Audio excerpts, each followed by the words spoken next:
Hello दोस्तों, कैसे हैं आप। आज हम आपको सुनाने जा रहे हैं एक ऐसी पौराणिक और प्रेरणादायक कहानी जो रघुवंश की गौरवशाली परंपरा से जुड़ी है।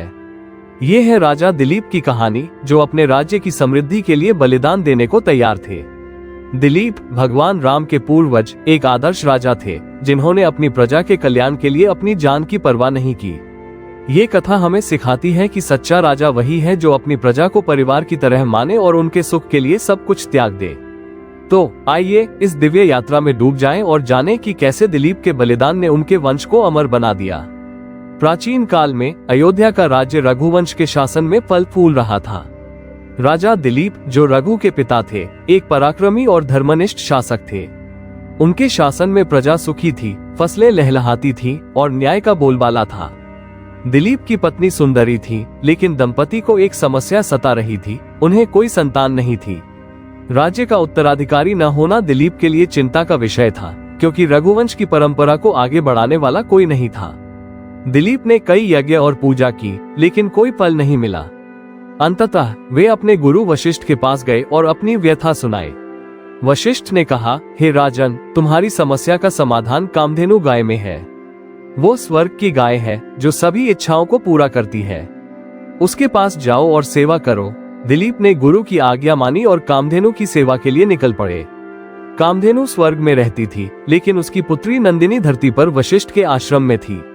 दिलीप और उनकी पत्नी ने नंदिनी की सेवा शुरू की। वे रोज नंदिनी को जंगल में चराने ले जाते, उसकी देखभाल करते और उसके लिए ताजा घास और पानी लाते। दिलीप ने नंदिनी को अपनी माता की तरह माना और उसकी हर इच्छा पूरी की।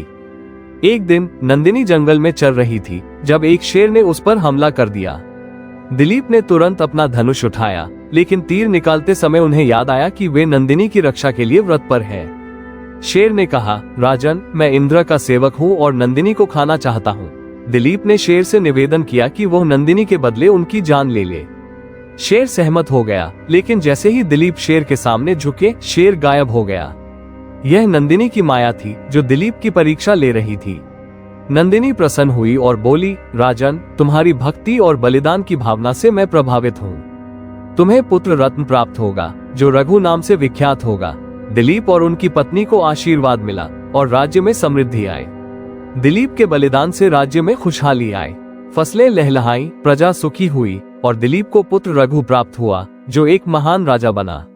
रघु ने रघुवंश को नई ऊंचाइयों तक पहुंचाया और उनके वंश में ही भगवान राम का जन्म हुआ। दिलीप का बलिदान न केवल उनके राज्य के लिए था, बल्कि पूरी सृष्टि के कल्याण के लिए। दिलीप का जीवन हमें सिखाता है कि सच्चा बलिदान कभी व्यर्थ नहीं जाता। उन्होंने अपनी प्रजा और वंश की समृद्धि के लिए सब कुछ दांव पर लगा दिया और परिणाम स्वरूप उनका नाम अमर हो गया। राजा दिलीप की कहानी हमें सिखाती है कि बलिदान और भक्ति से हर समस्या का समाधान संभव है। एक राजा का कर्तव्य अपनी प्रजा की समृद्धि है और दिलीप ने इसे पूर्ण रूप से निभाया।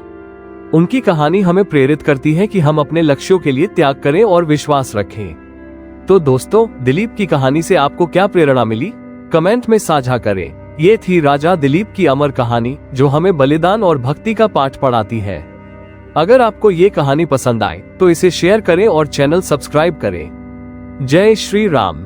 अगर दोस्तों आप इस चैनल पर नए हैं तो चैनल को सब्सक्राइब और वीडियो को लाइक जरूर कर दें। मिलते हैं नेक्स्ट वीडियो में। Thanks for watching.